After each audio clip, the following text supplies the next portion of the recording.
going on, guys? David Falla here. Welcome to another tutorial. I'm glad to be back. Honestly, I know I haven't been posted as much as before, but honestly, I've been traveling. I've been doing a lot of classes, a lot of events. I'm super happy, super blessed to be doing all that, but I do miss YouTube. I miss you guys. I miss creating content. So I'm happy to be back and here with another nice different style. I think this is my second crop that I do in the channel, so I'm happy because I've been getting a lot more of these type of clients. I want to do a little bit more creative stuff, and I mean, I'm happy about that, you know, because all these cool crops and all this cool stuff is kind of getting into my area, so I'm able to do more. So I'm super happy about that. So the first thing we're gonna do, we're gonna go ahead and wet the top, make sure that the top is fully wet. Then the way I will part a crop, I mean, there's many ways to do it. You might see other people do it differently. You might see people that do it this way. So the way I do it is usually I kind of create like a triangle on top. So pretty much I go from the recession on the front to the swirl on the back, or from the calyx in the front to the swirl on the back, and that's the way I will part it. Then from there I start taking sections. They're going to be diagonal, but they're going to be diagonal forward because we kind of want that hair to go forward. So we would take diagonal forward sections, and then just make sure that you are controlling the shape. Remember, this is a very square shaped haircut, so you want to control that shape. You want to make sure that you're creating a strong shape on the sides, you leaving that weight line, and then the top obviously is going to be a square shape as well, so you can kind of style it in different ways. This is what makes a crop look nice and not just like a regular haircut, you know, the strong square shape on top. So here we're going to take a profile section. Pretty much we're going to divide the top into 3 parts, kind of like a mohawk in the middle, and then we're going to cut that as our guide. The top is gonna be square from side to side, but it's kind of gonna be round from back to the front. So from front to back it's gonna be kind of more round, and then from side to side it's gonna be more square. This is the shape that we're gonna give in crops. Most crops are like that just because when you leave the front a little bit longer, you tend to cut it anyway, so it's gonna start rounding, so it just becomes a round shape. So then after that we're gonna start having that guide in the middle, that it allows us to start to cut it in many ways. But what I will do is this: I will just create horizontal sections, making sure we see our guide in the middle, and then we will cut that 90 degrees from the floor. So always following the floor, not the head, so like that you create a strong square shape. I would say this is more like a little bit of an advanced haircut, I would say. Definitely maybe not for somebody just starting, just because sometimes when you're starting, the hardest part is kind of create shapes. Make sure that your elevation is correct, make sure that your angles are correct. So I would say this is more like an advanced haircut, but it's a haircut you want to learn because more and more people are going to start asking for it. So it's important that you understand what you're doing, and you understand what creates that crop look, that the texture crop look that everybody's kind of just really want.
Now we're gonna go ahead and use a number 3 to connect our weight line to the fade, right? You can use a 3, you can use a 4, you can use a 2. I see people use a 2. You can use whatever you want. You know, you want to start with a higher guard and then start going from there. It's up to you. Just as long as you understand what you're trying to achieve, it doesn't really maybe matter as much, right? So for me, a 3 will be a good start. Anyways, all my haircuts when I'm at the shop, I usually start with fading from a 3 anyways.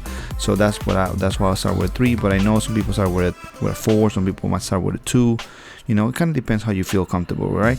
So now we're gonna go ahead and do the 2, and then I always start with lever open, and then I close it little by little, or I close it fully, depending, you know, like what I'm doing. If you're a beginner, I would recommend you to start closing little by little. If you are more advanced, you can just close it right away. That's the way I fade. Doesn't mean this is the best way to do it, not necessarily. There's many ways to do a crop. There's many ways to do the fade too. Like I know a lot of people that do crop to start from bottom to top, so that's right too. There's no wrong way to do this. It's just whatever feels best for you. Now we're gonna go ahead and use a 1.5. The same thing. I start with lever open, and then I close it little by little until it's fully closed, and then we're gonna go ahead and jump to the number 1.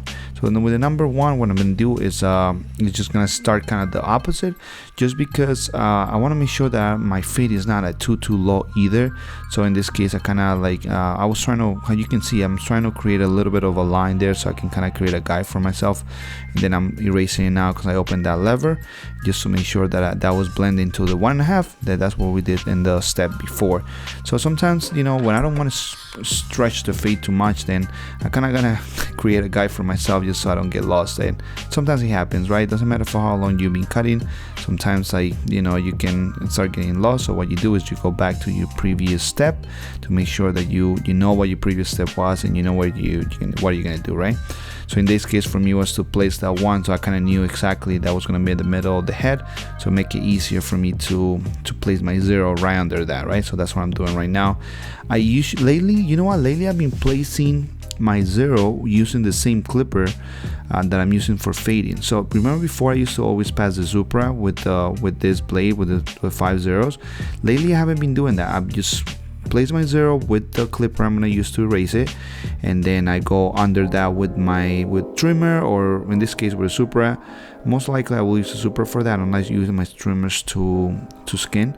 But yeah, like it's been working out great for me. Kind of the way I see is this: if you make your 0 line with the machine, you're gonna erase that 0 line with the same machine, because that's what you created with. So that's why I've been doing that, and I did a lot of classes, and I've been teaching that to people, and they have been finding a lot of success that way. So maybe that's something new. Here using the shaver and using stain under my 0. Just make sure that you leave a little bit of space, maybe like a finger width, so you can actually erase that line that you created. You know, it's always good to leave little spaces just in case you made mistakes.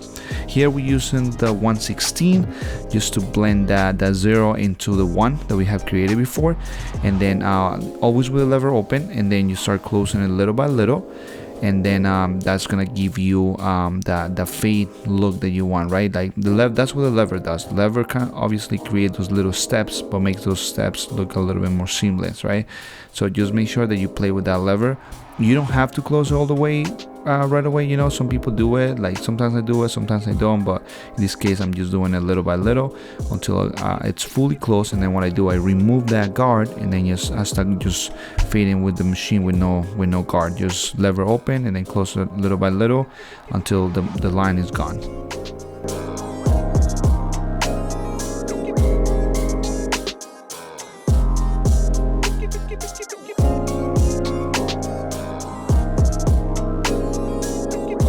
Once we are done with the fade, we're gonna go ahead and do a little retouch with the trimmer, and then we're actually gonna create those the shape up. In this case is a very natural shape up, just because just the client doesn't really want like anything sharp like that. It's more like a natural look to it.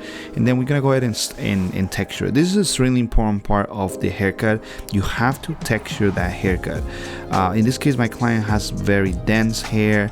The texture is like it's pretty thick, so you know what I like to do, I like to texture, I like to point cut it, just because I want to make sure that it has movement, it has pieces that separate, And this is very important. I see a lot of people trying to do crops, they don't know how to cut them, and then what they do, they just cut the top and then that's it, and then the hair has no movement, no texture, no nothing. So there's a reason why it's called a texture crop, because it has texture to it, so you have to texture it. So there's so many ways to texture hair, guys.